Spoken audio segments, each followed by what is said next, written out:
தமிழ்நாட்டில் கடந்த 15 நாட்களில் 25 கொலைகள், 19 பாலியல் குற்றங்கள் நடந்துள்ளன என்று எதிர்க்கட்சித் தலைவர் உதயநிதி ஸ்டாலின் தெரிவித்திருக்கிறார். இது தொடர்பான கூடுதல் விவரங்களோடு இணைகிறார் எமது செய்தியாளர் மாணிக்கம். வணக்கம் மாணிக்கம், உங்களிடம் இருக்கும் தகவல்களை சொல்லுங்க.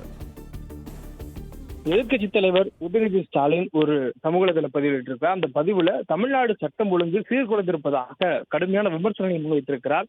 அவர் விட்டிருக்கக்கூடிய அந்த பதிவுல தமிழ்நாட்டில் கடந்த 15 நாட்கள்ல 25 கொலைகள், 4 இரட்டை கொலைகள், 19 பாலியல் குற்றங்கள் என செய்திகளில் வந்த சம்பவங்கள் மட்டுமே இத்தனை அளவில் இருப்பதாகவும், மாற்றம் என்று சொன்னவருடைய ஆட்சியில தமிழ்நாட்டின் சட்டம் ஒழுங்கு மாறி இருப்பதற்கு இந்த சம்பவங்களே சாட்சி என கடுமையான விமர்சனங்களை முன்வைத்திருக்கிறார்.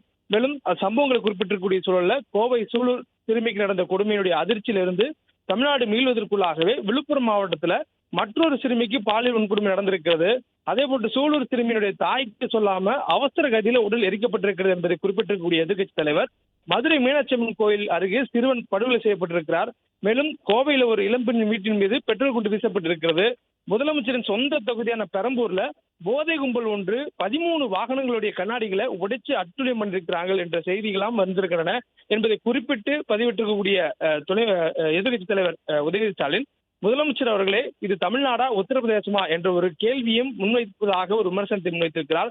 முதலமைச்சர் அறிவித்த சிங்கப்பெண் அதிரடிப்படை எங்கே போனது என கேள்வி எழுப்பியிருக்கக்கூடிய எதிர்க்கட்சித் தலைவர், தேர்தலுக்கு முன்பு வீரவசனங்களை பேசிய முதலமைச்சர் இப்போது ஏன் வாய் திறக்க மறுக்கிறார் என்ற கேள்வியை எழுப்பியிருக்கிறார். மேலும் அதிகரிக்கும் குற்ற சம்பவங்களால் பொதுமக்கள் அச்சத்தில் தவிக்கும் போது இன்று காலை கண் துடைப்புக்காக காவல்துறை அதிகாரிகள் கூட்டத்தை முதலமைச்சர் 19 நடத்தி அறிக்கை விடுவதை ஏற்க முடியாது என்றும் சாடியிருக்கிறார்.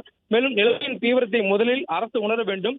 பெண்கள், குழந்தைகளுக்கு எதிரான குற்ற செயல்களை தடுக்க முதலமைச்சர் விஜய் ஆக்கப்பூர்வமாக என்ன செய்ய போகிறார் என்ற தமிழ்நாட்டின் கேள்விக்கு அவர் நேரடியாக பதில் சொல்லியே ஆக வேண்டும் என எதிர்க்கட்சித் தலைவர் உதயநிதி ஸ்டாலின் தற்பொழுது சமூக பதிவு ஒன்றை வெளியிட்டிருக்கிறார். பிளே ஸ்டோர் மற்றும் ஆப் ஸ்டோரில் இருந்து பாலிமர் செயலியை QR கோடு மூலம் பதிவிறக்கம் செய்யுங்கள். செய்திகளை உடனுக்குடன் பெறுங்கள்.